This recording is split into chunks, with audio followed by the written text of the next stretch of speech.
America, रूस और Ukraine के बीच चल रही शांति वार्ता में एक बड़ा खुलासा हुआ है। रॉयटर्स के मुताबिक इस महीने अमेरिकी और रूसी अधिकारियों ने गुप्त बातचीत की। इन वार्ताओं का मकसद यूक्रेन में युद्ध को रोकना और शांति स्थापित करना बताया गया, लेकिन असली कहानी कुछ और ही है। इन बैठकों में अमेरिका ने रूस को कई ऊर्जा सौदों का लालच दिया। सबसे पहले अमेरिकी कंपनी एक्सॉन मोबिल को रूस की सखालिन 1 तेल और गैस परियोजना में दोबारा शामिल करने पर बात हुई। दूसरा, रूस की आर्कटिक LNG 2 जैसी परियोजना को अमेरिकी उपकरण बेचने की संभावना पर चर्चा हुई, जो अभी पश्चिमी प्रतिबंधों के तहत है। इतना ही नहीं, अमेरिका ने रूस से न्यूक्लियर आइस ब्रेकर जहाज खरीदने पर विचार किया। ये सब डील इस तरह पेश की गई जैसे रूस को शांति के बदले इनाम दिया जा रहा हो। ये बातचीत मॉस्को में तब हुई जब अमेरिकी दूत ने रूसी राष्ट्रपति व्लादिमीर पुतिन और उनके निवेश दूत से मुलाकात की। बाद में इन समझौतों पर चर्चा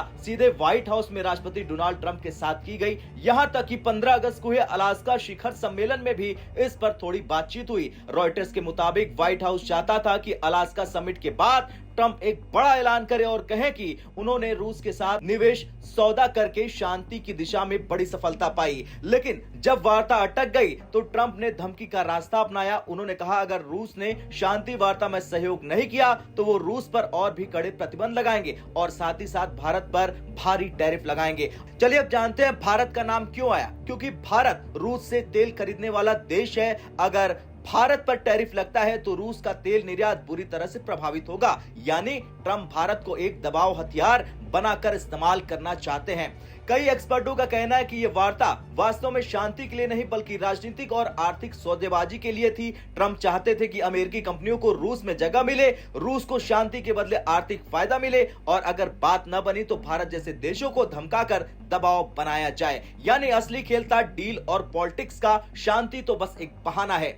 दिलचस्प बात यह है कि जब इन सौदों पर सवाल पूछे गए तो एक्सॉन मोबिल ने कोई टिप्पणी नहीं की। रूस की बड़ी ऊर्जा कंपनियों रोसनेफ्ट और नोवाटेक भी चुप रही। द्मित्रिएव के प्रवक्ता ने भी कुछ नहीं कहा। उनकी ये चुप्पी बताती है कि अंदर कुछ बड़ा जरूर चल रहा है। ट्रंप हमेशा खुद को डील मेकर कहते हैं। उनकी रणनीति साफ है, पहले लालच दो, फिर दबाव डालो और आखिर में धमकी दे दो। चाहे नॉर्थ कोरिया हो, चीन के साथ ट्रेड वॉर हो या अब रूस यूक्रेन का मामला, हर जगह उनका यही तरीका रहा है। इस पूरे खेल में भारत का नाम आना बेहद दिलचस्प है। भारत रूस से सस्ता तेल खरीदता है अपनी जरूरतों को पूरा करने के लिए, लेकिन अगर ट्रंप भारत पर टैरिफ लगाते हैं तो ये भारत की अर्थव्यवस्था और ऊर्जा सुरक्षा दोनों के लिए बड़ा झटका होगा।